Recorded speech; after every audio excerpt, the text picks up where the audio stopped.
Hello बच्चों, let's see the following question. Question है what is mitosis, give a short account of its various stages. So इस question का की concept है हमारा माइटोसिस के बारे में। माइटोसिस एक टाइप का सेल डिवीजन मेथड होता है। अदर मेथड जो है वो मियोसिस होता है। सो माइटोसिस में क्या होगा, वन सेल और वन पेरेंट सेल जो जनरली डिप्लॉयड होता है, डिवाइड करता है, divides to form two identical daughter cells. तो अगर आइडेंटिकल है डॉटर सेल्स तो इनका प्लॉइडी भी सेम होना चाहिए। सो डॉटर सेल्स भी डिप्लॉयड ही होते हैं। तो ये है हमारा mitosis. So one cell divide करके दो सेल हमें मिल जाएगा। तो इसमें कौन कौन से स्टेप्स आते हैं अगर हम देखें, माइटोसिस में मेनली दो स्टेप्स आते हैं। पहला जो है वो है कैरियोकाइनेसिस। कैरियन का मतलब है न्यूक्लियस। सो यहाँ पे हमें देखने को मिलता है division of nucleus. So nucleus जो है वो डिवाइड हो जाएगा। तो इसमें मेनली 4 स्टेप आते हैं। तो पहला स्टेप है प्रोफेस, दूसरा स्टेप है मेटाफेस, तीसरा है एनाफेस और लास्ट में फोर्थ फेस है टीलोफेस।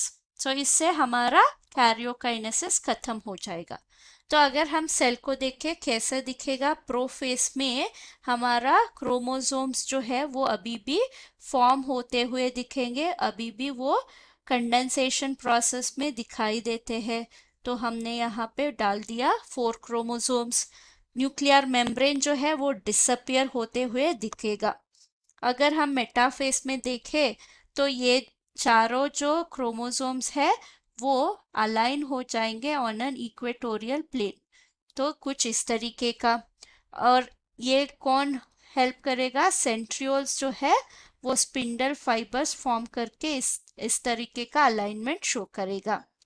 और नेक्स्ट है एनाफेस में क्या होगा, सिस्टर क्रोमैटिड्स जो है वो एक दूसरे से सेपरेट हो जाएंगे। तो कुछ इस तरीके का 3 क्रोमैटिड्स एक तरफ आ जाएगा, 3 दूसरी तरफ आ जाएंगे।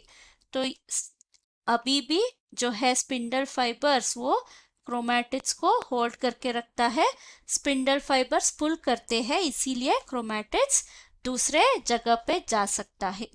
सो टीलोफेस में हमारा क्रोमोसोम्स जो है वो क्रोमैटिड्स जो है वो ऑपोजिट पोल्स में रीच हो चुके हैं।